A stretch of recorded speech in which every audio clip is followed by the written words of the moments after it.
Pintu maaf selalu terbuka. Tapi sekali lagi urusan maaf, memaafkan itu urusan pribadi ke pribadi. Kalau yang di Polda Metro itu sudah urusan hukum. Jadi kemarin saya dan Bang Aka dilaporkan, jawaban saya cuma ini aja. Udah, gambar ini aja. Simak gambar ini baik-baik. Saya hanya menindaklanjuti artikel yang ditulis oleh Pak Lukas Luarto. Itu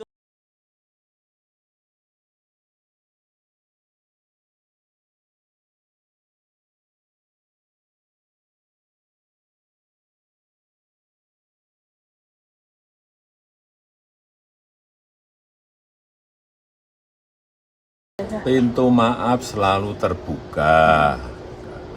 Tapi sekali lagi urusan maaf, memaafkan itu urusan pribadi ke pribadi. Kalau yang di Polda Metro itu sudah urusan hukum. Artinya urusan pribadi ya urusan pribadi, maaf memaafkan, tetapi urusan hukum ya urusan hukum. Dan memang harus sampai ke pengadilan.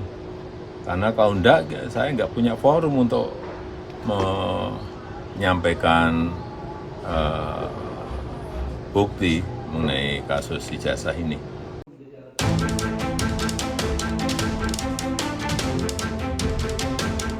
Nadiem menjelaskan penentuan harga dan verifikasi produk dalam e-katalog merupakan kewenangan vendor dan LKPP. Menurutnya, Menteri tidak terlibat, tidak memiliki peran dalam proses tersebut. Nadiem menilai keterangan para saksi di persidangan menjadi fakta penting yang menunjukkan tidak adanya campur tangan Menteri dalam proses pengadaan tersebut. Kewenangan harga itu antara vendor dan LKPP, tidak ada urusannya dengan Menteri apalagi kementerian. Semua saksi tadi sudah mengaku tidak ada intervensi Menteri di dalam proses pengadaan. Mereka bilang nggak pernah ketemu saya, tidak pernah diperintah oleh saya. Selain itu, kuasa hukum Nadiem Makarim, Dodi Abdul Qadir, mengatakan persidangan semakin menguatkan dugaan adanya korupsi yang dilakukan secara bersamaan. Hari ini terbongkar lagi, semakin hari semakin persidangan, semakin bertambah kenyataannya bahwa di jajaran di bawahnya Pak Menteri ke bawah itu sudah lebih dari 50 orang, ternyata mereka kalau meminjam dari istilah undang-undang itu korupsi berjamaah. Karena mereka menerima uang secara bersamaan dan berjamaah. Jadi sepertinya mereka sudah bersama-sama saling mengetahui, karena lebih dari 50 orang. Tim kuasa hukum Nadiem menegaskan perlu ada evaluasi penyeluruh terhadap proses pengadaan dan mekanisme pengawasannya. Mereka menilai fakta-fakta di persidangan harus menjadi dasar untuk menilai secara adil peran masing-masing pihak dalam perkara ini. Dari Jakarta, Indira Utomo Auliasyah, Yudi Richard, iNews melaporkan.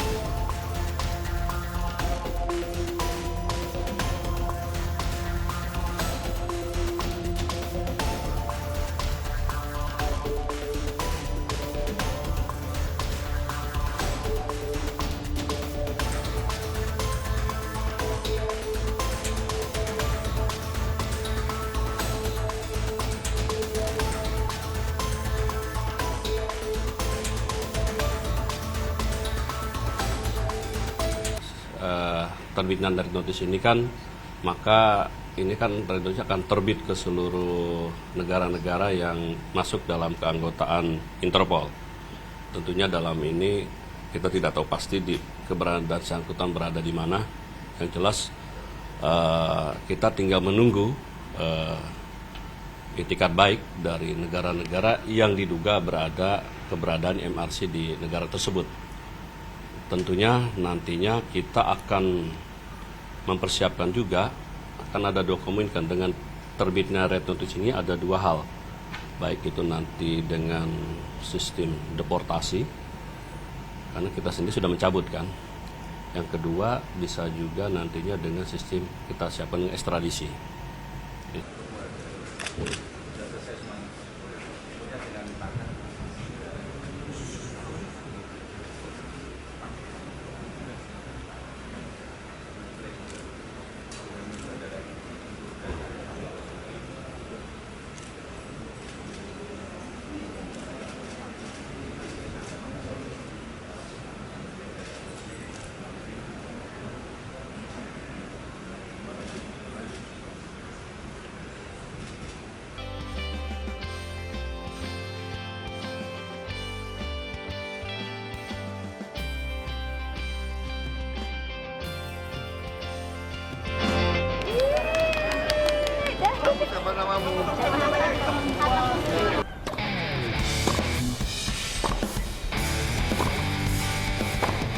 Giannis Chen tampil impresif di babak pertama Abu Dhabi Open 2026 saat menghadapi petenis nomor 1 Australia Maya Join.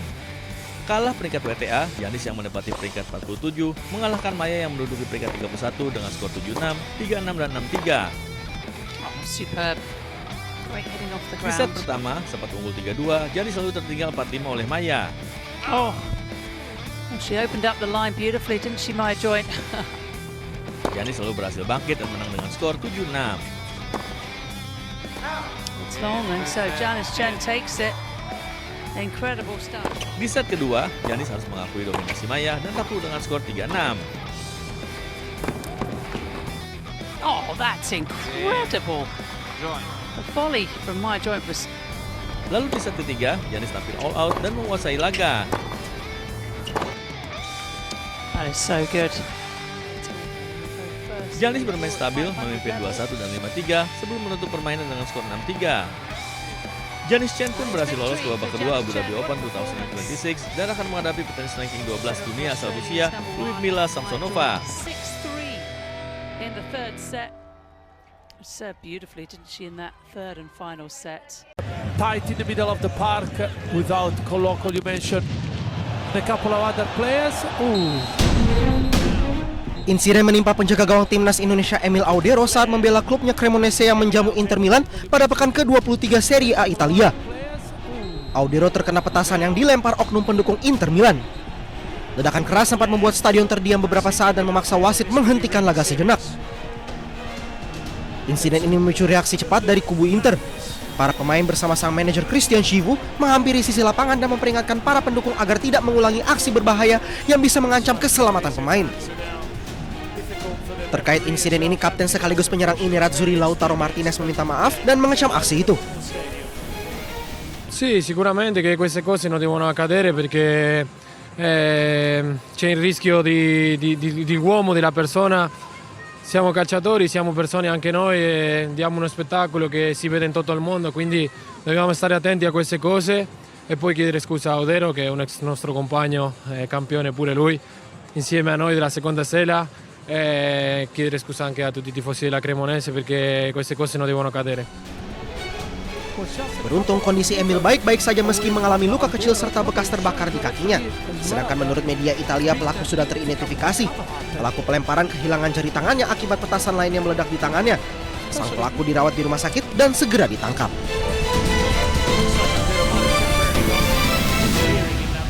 Thankfully he's back to his feet. He seems to be determined to continue.